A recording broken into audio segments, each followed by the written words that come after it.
민수기 27장 1절부터 11절까지 교독하겠습니다. 민수기 27장 1절부터 1절부터 교독합니다. 요셉의 아들 므낫세 종족들에게 므낫세의 현손 마길과 마길의 증손 길르앗의 손자 헤벨의 아들 슬로부앗의 딸들이 찾아왔으니 그의 딸들의 이름은 말라와 노아와 호글라와 밀가와 디르사라.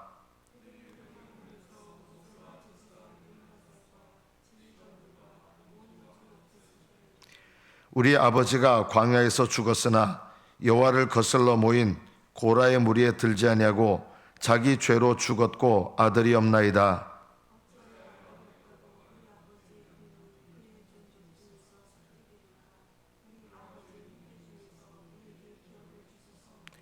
모세가 그 사연을 여호와께 아뢰니라.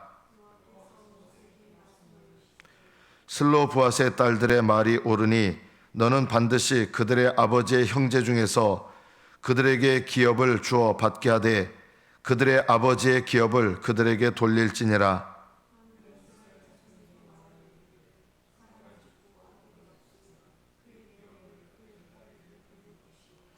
딸도 없으면 그의 기업을 그의 형제에게 줄 것이요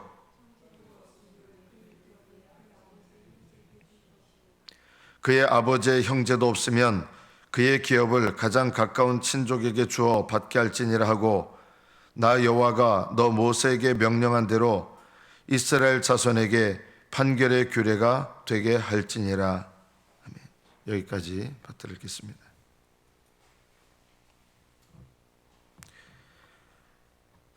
슬로부앗이라는 사람이 있었습니다. 이 사람은 므낫세 종족에 속한 사람이었습니다. 이 사람은 아들이 없고 딸만 5이 있었습니다. 이 슬로부앗은 오늘 이 본문에 보면 이제 딸들이 이렇게 얘기합니다. 우리 아버지가 광야에서 죽었습니다. 광야에서 죽었다는 말은 앞선 세대에 속한 분이라는 거죠. 앞선 세대에 속한 분인데 광야에서 죽었습니다. 그런데 여호와를 거슬러 모인 고라의 무리에 들지 않고 자기 죄로 죽었습니다. 고라의 죄는 아니고 자기 죄로 죽었다는 거예요. 고라의 무리에 들지 않았다는 것은 모세를 거역했던 그 죄 때문에 멸망한 것은 아니고 자기 죄로 아버지가 죽었습니다. 자기 죄는 무슨 죄일까요? 아마 이스라엘 백성들이 하나님께서 약속하신 땅으로 들어가라 했을 때 그때 10명의 정탐꾼의 말을 신뢰하면서 그들의 말을 따라서 하나님께 원망하고 불평했던 그런 죄였습니다. 그 죄 때문에 약속의 땅에 들어가지 못하고 광야에서 죽었다라고 고백을 하는 것입니다. 아버지가 죄인입니다. 이거를 얘기하려는 것이 아니라 아버지가 그 죄로 인해서 광야에서 죽긴 했지만 고라의 무리에 들지 않았다는 것은 하나님께서 세우신 이 모세의 권위에 도전해서 그 죄는 지은 것은 아닙니다. 왜 이 얘기를 하냐면 아버지의 그 약속의 땅은 유효하다는 거죠. 아버지가 받은 약속의 땅이 있어요. 물론 그 땅에 못 들어가요. 그런데 약속의 땅을 받았어요. 자, 이제 이 딸들이 뭘 얘기하는 거냐면 이제 아들이 있었다 그러면 그 아들들이 땅을 받아야 되는데 왜 아들이 없다고 우리 딸만 5이잖아요. 아들이 없다고 우리에게 그 땅을 주지 않습니까? 이 당시 사람들의 상식은 뭐였냐면요. 땅은 누구한테만 상속하는 거예요? 아들한테만 준다고 생각했던 거예요. 상식이. 그래서 당연히 상식적으로 이 모든 일들을 처리하다 보니까 이 슬로부앗의 5딸들에게 약속의 땅이 주어지지 않은 거예요. 그래서 이것에 불만을 품고 모세한테 나온 거예요. 자, 이거는 바르게 나온 겁니까? 그렇습니다. 이거는 바르게 나온 거예요. 하나님께 이 모세가 훌륭한 점이 이거예요. 상식으로 하면 지금 너희들 무슨 말을 하느냐, 무슨 딸들이 무슨 상속을 받으려 그래, 이렇게 대답을 하고 자기 경험 가지고 대답을 했어야 되는데 하나님께서 어떻게 말씀하시는지 모르는 거예요. 그래서 모세는요, 하나님께 이 사연을 아뢰입니다. 여러분, 이런 태도가 얼마나 중요한지 모릅니다. 하나님께 묻는 거. 하나님께 결정권이 있는 일이잖아요. 이거는요, 이 습관을 가져야 됩니다. 하나님께 결정권이 있는 일을 내가 스스로 결정해서 하는 일이 얼마나 많은지 아십니까? 이것이 우리의 삶 속에 자연스럽게 행해지는 죄들입니다. 하나님께 물어보고 하나님이 결정하셔야 될 일인데 그걸 내가 결정하는 거예요. 우리는 예수님을 주님이라고 하잖아요. 주님이라고 고백하면 주님의 인도하심을 받아야죠. 주님이라고 말하지만 막상 주님이 결정하셔야 될 결정권이 있는 일을 내 마음대로 결정하는 일이 얼마나 많은가. 그래서 우리가 하나님 앞에 주님과 동행하지 못하게 되는 것입니다. 주님과 동행하려면 주님께 묻는 것이 반드시 있어야 된다. 모세를 통해서 우리가 이것을 배워야 됩니다. 슬로보아스의 딸들은 육신적인 불만감을 갖고 지금 나오는 게 아니에요. 슬로보아스의 딸들은요, 이 땅이 어떤 땅이에요? 약속의 땅이잖아요. 여러분, 이런 믿음의 소망이 있어야 되는 거예요.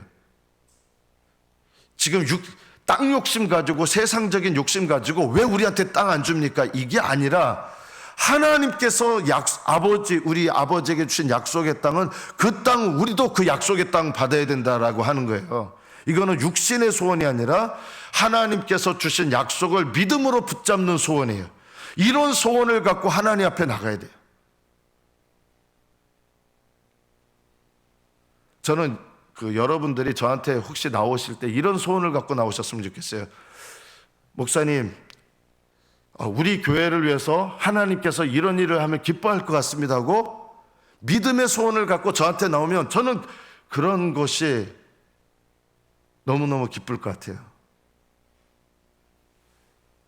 믿음의 소원을 갖고, 목사님, 우리 교회에서 하나님 이런 일들을 하면 하나님 참 기뻐하실 것 같습니다 하고 이런 일들을 좀 해보면 어떨까요? 기도하면서 그런 걸 가지고 저한테 나오는 것이 있다면 이것은 복된 것입니다.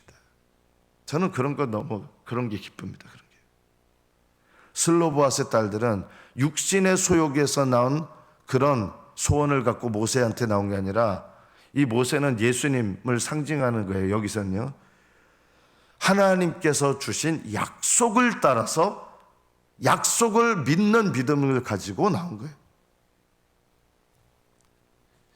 여러분, 온유함이라고 하는 게 무엇인지 아십니까? 온유함이라고 하는 건요, 유약한 게 아니에요. 우리는 약해 빠진 거를 온유함이라고 생각하는데, 온유함은 뭐냐? 어떤 상황에서도 원망하고 불평하지 않는 거. 이게 얼마나 내 인생에 이게 온유함인데요, 이게 얼마나 놀라운 변화를 일으키는지 아십니까? 내 인생에서 일어나는 그 어떤 일에도 불구하고 하나님을 향하여 원망하지 않고 불평하지 않는 것, 그 일을 하나님께서 선한 일로 만드실 거라는 믿음 가운데서 내가 하나님 앞에 원망 불평 없이 오히려 그 일들을 선한 일이 되게 하시려고 나에게 허락하신 일이다. 그래서 그 일들 속에서 원망 불평하지 않는 것, 이게 온유함입니다. 우리가 이 온유함의 태도를 가지고 있으면 우리 인생에 혁명적인 변화가 일어납니다. 또 온유함이 뭐라 그랬습니까? 지금 나의 삶 속에서 그냥 주저앉아 버리는 게 아니라, 약해 빠져서 주저앉아 버리는 게 아니라 하나님이 인도하시는 대로 따라가는 것. 사람이 어려운 일 당하면 어떻게 됩니까? 그냥 낙심하고 주저앉아 버리고 그냥 용기를 잃어버리고 일어설 힘도 없어 버리고 그냥 어떻게 해요? 이거는 온유함이 아니에요. 온유함은 지금 나에게 닥친 모든 일 속에서 성령께서 인도하시는 길이 뭐냐? 성령이 인도하시는 대로 나가는 것, 이게 온유함이다. 그래서 온유한 자야말로 담대하고, 온유한 자야말로 어떤 내 삶 속에서 어떤 삶이 주어져도요, 오히려 하나님 앞에 담대하게 삶을 맞이할 수 있게 되는 것입니다. 슬로보아스의 딸들은 하나님의 약속하신 것이 있는데, 이거는 약속하신 거잖아요, 그죠? 그런데 오늘 이 말씀을 통해서 우리에게 뭘 말씀하시는 걸까요? 하나님께서 약속하신 게 저절로 내게 되는 게 아니라 믿음으로 붙잡는 열심이 있어야 된다. 믿음으로 붙잡는 게 있어야 된다. 제가 우리 교회 와서 이제 8년 됐잖아요. 이제 우리 성도들 모습 보니까 목사가 성도들한테 이렇게 너무 맞추면, 성도들한테 맞추다 보니까 그분들의 믿음은 8년이 지나도 똑같고 10년이 지나도 똑같고 앞으로 또 10년 또 지나도 똑같을 거예요. 성도들에게 맞추는 믿음이어서는 안 된다. 누구에게 맞춰야 됩니까? 성도를 향하신 하나님의 뜻에 맞춰야 된다. 그래야 그 사람이 변화되는 게 복이죠. 그 사람에게 맞춰서 여전히 믿음의 걸음을 걷지 못하고 제자리 걸음하고, 제자리 걸음하도록 놔두는 것이 좋은 목사일까요? 정말 그게 착한 목사일까요? 오히려 그 사람에게 영적 도전을 줘서 그 사람에게 약속하신 약속의 땅을 차지하게 만드는 것이 좋은 목사 아닙니까? 하나님께서 나중에 우리 교회에서 구영교회 담임 목사로서 하나님께서 저의 사역을 평가하실 때, 그래, 네가 성도들 사랑해가지고 그 믿음 다 이해해주고 그 연약함 다 이해해주고, 그래서 그 믿음 10년이 지나고 너 사역 마칠 때까지 그 믿음 가운데 계속 있도록 네가 내버려뒀구나. 하나님께서 이렇게 칭찬하실까요? 정말 착한 목사라면 그 성도들 하여금 기도하게 만들어야 되고, 이끌어서 멱살을 잡고라도 이끌어서 약속의 땅으로 이끌어가야 되지 않겠습니까? 그 성도에게 하나님께서 약속하신 약속의 땅과 은혜가 얼마나 많은데, 멱살을 끌고라도 하나님께서 그 성도와 그 영혼에게 약속하신 땅으로 데려가야 되지 않겠습니까? 착한 목사라는 소리 들으면서 그냥 그 자리에 머물게 하고, 그것이 아닙니다. 여러분은요, 이 슬로보아스의 딸들, 저절로 주어지는 은혜도 있지만요, 우리가 몰라도 하나님께서 주권적으로 주시는 은혜들이 있어요. 그런데 이 슬로보아스의 딸들에게 이 땅을 주시는데, 이건 뭐냐? 적극적으로 붙잡아야 될 은혜가 있다는 말씀입니다. 신앙생활은요, 주권적으로 주시는 은혜도 있어요. 여러분이 스스로 택함을 받은 거 믿음 좋아서요? 하나님께서 창세전에 택한 게 내가 뭔가 한 게 없잖아요. 아무것도 없잖아요. 내가 나중에 믿을 걸 보시고 택하신지 압니까? 아닙니다. 하나님이 택하셨기 때문에 내가 믿는 거지, 내가 믿을 줄 알고 택하시는 일은 그 엉터리예요. 엉터리. 그런 거 없어요. 이런 것이 주권적인 은혜입니다. 이런 은혜도 있어요. 내가 몰라서 잘못된 길로 갈 때 하나님께서 깨닫게 하시고 돌아오게 하시는 것도 있고, 그러나 이런 주권적인 은혜, 내가 구하지 않았는데 주시는 은혜도 있지만, 이 슬로보아스의 딸들을 통해서 우리에게 말씀하시는 것은, 이거는 내가 침노함으로 적극적으로 붙잡음으로 받는 은혜도 있다. 이 은혜가 있어요. 이 은혜를 내 걸로 삼아야 돼요. 어제 시편 23편 쉴 만한 물가로 인도하시는데 그 물을 마시는 건 내가 마셔야 돼요. 주님은 푸른 초장으로 인도하시는데 그 풀을 뜯어먹는 건 내가 뜯어먹어야 돼요. 강제로 먹게 하지 않고 강제로 물 마시게 하는 게 아니에요. 신앙생활은 주권적으로 주시는 은혜도 있지만 내가 믿음으로 붙잡고 침노해야 될 천국이 있는 거예요. 천국은 나에게 임하는 천국도 있고, 임하는 천국도 그냥 임하는 게 아니잖아요. 내가 적극적으로 믿음으로 그 은혜 받기를 사모할 때 임하는 천국이 있는 거예요. 팔복의 천국은요, 저절로 임하는 천국은 하나도 없습니다. 팔복 천국은요, 내가 적극적으로 소원해야 팔복 천국이 임합니다. 천국이 내 심령에 임하고 하나님의로 성령께서 함께 하셔서 내 모든 삶 속에서 함께 하시는 거, 이거는 내가 적극적으로 붙잡고 받기를 사모하고 해야 임하는 천국이다. 팔복은요, 하나님은 여러분이 팔복의 은혜를 받기 원하십니다. 팔복 은혜는요, 저절로 임하는 복이 결코 아닙니다. 팔복은 소원해야 되고 붙잡아야 되는 은혜입니다. 오늘 이 말씀을 통해서 하나님은 또 우리에게 무엇을 말씀합니까? 하나님은 차별이 없다는 거예요. 이 말씀에서 이스라엘 사람들 상식은 아들에게 아들 없으면 끝이다는데 하나님은 이 땅을 딸들에게도 똑같이 줘야 된다. 딸들도 똑같이 받아야 된다는 거예요. 근데 아들이 있으면 아들에게 주고 그 다음 딸들 순서는 있어요. 이 순서는 차별해서 그런 게 아니라 딸들에게 땅을 줘가지고 딸들이 다른 지파로 결혼해서 가면 하나님은 이 지파의 땅을 주셨는데 이 딸들이 다른 지파에 가버리면 이 지파의 땅이 딴 지파의 땅이 되잖아요. 그것을 방지하는 차원에서 이 딸들은 지파 안에서 결혼해라. 만약에 다른 지파와 결혼하면 그 땅은 주지 말고 원래 지파에게 머물게 하라는 거예요. 하나님은 세상 상속법이 아니에요, 이게요. 각 지파에게 주신 약속의 땅이 잃어버려지지 않도록 아들이나 딸이나 이 땅의 상속권은 동일해요. 천국은요, 차별이 없어요.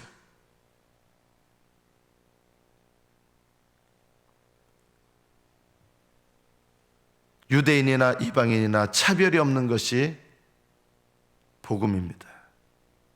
먼저 믿은 자나 나중 믿은 자나 차이가 없는 것이 복음입니다. 오래 믿은 사람이 하나님을 만납니까? 오늘 하나님을 믿는 사람도 하나님을 만날 수 있습니다. 이런 의미에서 성경은 차별이 없습니다. 오래 믿은 사람만 은혜 받습니까? 오늘 믿은 사람도 은혜 받을 수 있습니다. 이것이 차별이 없습니다. 장성한 사람들이 받는 은혜가 있는가 하면 어린아이가 받는 은혜도 있는 거예요. 하나님은 은혜에 차별이 없으신 분이십니다. 은혜를 사모하면 은혜를 받을 수 있습니다. 나는 아직 신앙이 어리니까 은혜를 못 받아. 그렇지 않습니다. 신앙이 어려도 얼마든지 받는 은혜가 있고 하나님은 신앙이 어리다고 우리의 삶을 인도하시지 않는 것이 아닙니다. 우리의 모든 삶을 거듭날 때부터 하늘나라 가는 그날까지 우리에게 어떤 믿음을 요구하시냐? 어린아이 같은 믿음. 이 어린아이 같은 믿음은 어린 믿음이 아니에요. 어린아이 같은 믿음은 주님을 전적으로 의지하고 신뢰하는 믿음이 어린아이 같은 믿음이에요. 어린아이 같은 믿음이 되셔야지 어린 믿음 되지 마십시오. 하늘나라 가는 그날까지 어린아이 같은 믿음, 하나님만 의지하고 여호와께서 나의 목자 되시고 전적으로 하나님을 의지하는 믿음, 이것이 어린아이 같은 믿음입니다. 주님은 우리에게 너희가 어린아이 같이 되지 아니하면 결단코 천국에 들어가지 못하리라. 어린아이 같은 믿음 되라고 하신 거지 어린 믿음 되라고 하신 것이 아닙니다. 이건 전혀 다른 것입니다. 오늘 말씀의 또 마지막, 아들이 없으면 딸에게, 딸이 없으면 그의 형제, 아버지 형제에게, 그 다음 아버지 형제가 없으면 그 아버지 가장 가까운 친족에게 줘라. 그 땅을 가장 가까운 친족. 왜 이렇습니까? 이게 가장 가까운 친족에게 줘서 그 땅이 다른 지파에게 가지 못하게 하는 거예요. 그래서 성경에 보면, 룻기에 보면 가장 가까운 친족을 이제 발견했습니다. 보아스라는 사람 이야기가 나오는데 그 사람보다 더 가까운, 먼저 되는 친족이 있었던 거예요.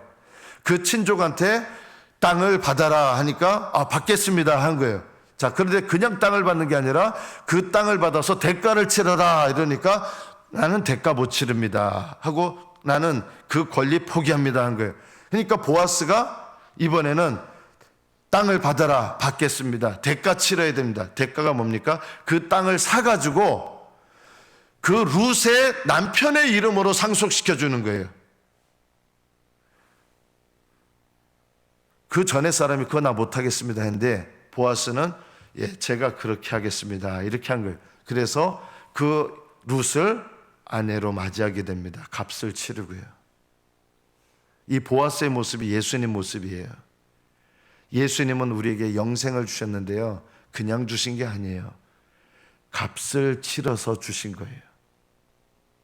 십자가에서 죽으심으로 여러분 각자를 위하여 값을 다 치러주시고 우리에게 은혜를 주시는 거예요. 그리고 우리를 아내로 맞으신 거예요. 값을 치르시고요. 예수님보다 더 앞서서 값을 치러야 될 것이 있었어요. 더 가장 가까운 친족. 그게 뭔지 아십니까? 율법입니다. 율법은 우리를 위하여 아무 대가도 치르지 못합니다. 그러나 예수님은 우리를 위하여 대가를 치르셨습니다. 십자가에서 죽으셨습니다. 신앙은요, 얻으려면 대가를 치러야 됩니다. 영원한 하늘나라의 것을 여러분 사모하셔서 영원한 하늘의 땅을, 영원한 하늘나라, 그리고 영원한 땅을 여러분이 상속받기를 원하시면요, 값없이 주시는 것이지만 대가 없이 주는 것은 없습니다. 믿음으로, 그 대가가 뭡니까? 믿음입니다. 내 삶 속에서 어떤 상황에도 내가 믿음의 대가를 치르고, 대가는 아니죠, 어떻게 보면요, 값없이 주시는 걸 받는 건데, 왜 믿음은 한편으로 대가입니까? 가난한 심령 되는 거, 애통하는 거, 모든 상황에서 온유한 거, 의에 줄이고 목마른 거, 긍휼히 여기는 것, 마음이 청결하도록 전심전력하는 것, 화평케 하는 자가 되는 것, 의를 위하여 기꺼이 핍박받는 자가 되는 것, 이것이 하나님께서 우리에게 원하시는 믿음의 반응입니다. 이것이 있을 때 약속하신 하나님 나라 천국 팔복이 우리에게 임하는 것입니다. 팔복은 저절로 주어지는 법이 없습니다. 믿는 자에게, 이 슬로보아스의 딸들이 모세에게 나와서 얻은 것처럼 이들의 것이긴 하지만 저절로 이들에게 주어지는 게 아니라 믿음으로 붙잡는 자에게 하나님 주시는 약속의 은혜가 있는 것입니다. 여러분의 삶 속에서 수동적인 신앙생활 하지 마시고 적극적으로 믿음으로 붙잡는, 나에게 약속된 것을 믿음으로 붙잡는 이런 적극적인 믿음 생활 하셔서 하나님께서 여러분에게 약속하신 놀라운 은혜들을 소유하고 받게 되는 복된 믿음이 되시기를 축복합니다. 기도하겠습니다.